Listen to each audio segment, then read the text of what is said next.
Good day, people. Welcome back to my YouTube channel, Elliott Wave Principle. I'm your host, Shaheen. We are going to continue our analysis of gold and silver and see where gold is expected to go. In my previous swing, I was making a discussion that we are expecting a larger pattern to complete, in which we are seeing about five zigzags to complete, and we call it a triple zigzag pattern. And that goes like W right over here, which is the first zigzag, a second zigzag going called X, another zigzag called Y, another zigzag called X, and we were anticipating another zigzag right over here. But right now prices have gone beyond the starting point right over here, before the starting point of the wave structure over here. So what is it that we are expecting to see? What the forecast is broken, or what's expecting what we are seeing right now? I do believe that we are still going to see the price will swing lower on the lower side. However, we do need to understand that sometimes price does behave differently.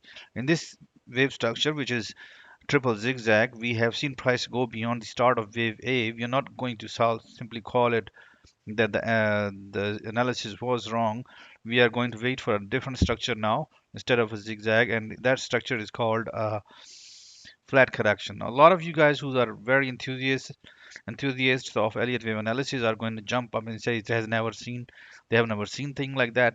But you got to understand there was the market push strong enough to keep push the prices beyond the starting point right over here.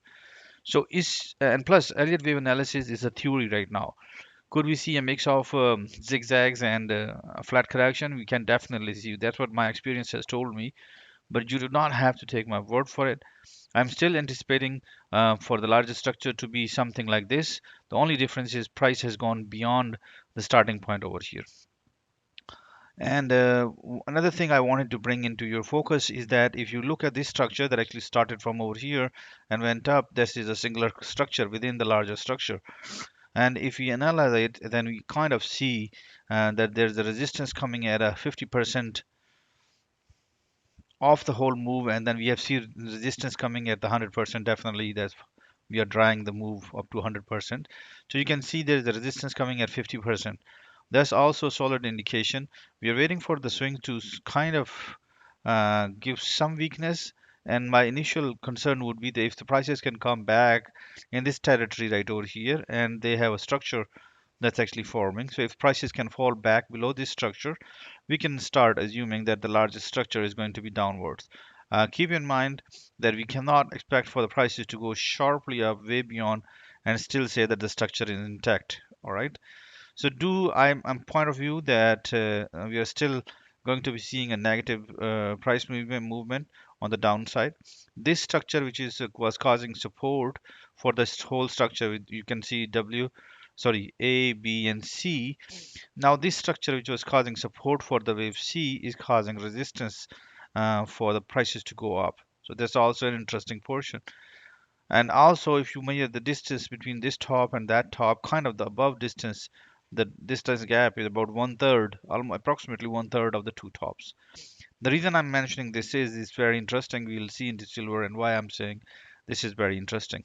So I'm still expecting, as far as the analysis is concerned, I'm still expecting that we are going to see the price movement towards the bearish side. I'm expecting at least a double bottom in gold, not a double bottom in silver, but I'm expecting at least a double bottom forming in gold, and then that should be the end of the structure that actually started a few weeks ago. Let's have a look at silver, and let me delete this line. It's going to confuse you a bit. So silver also is showing a similar structure, is a little skewed, a little more kind of wider on the open and a little more closer on the bottom side, but we are expecting the same structure. Even the structure is even more clearer in here. You can clearly see an A, B, and C structure. Once again, an A, B, and C structure, another A, B, and C structure, another A, B, and C structure. So we were debating at the moment that we can go for a triple zigzag, and hence we said A, B, and C. But because the prices have gone beyond the starting point of the structure, so this, I think the analysis is still bearish.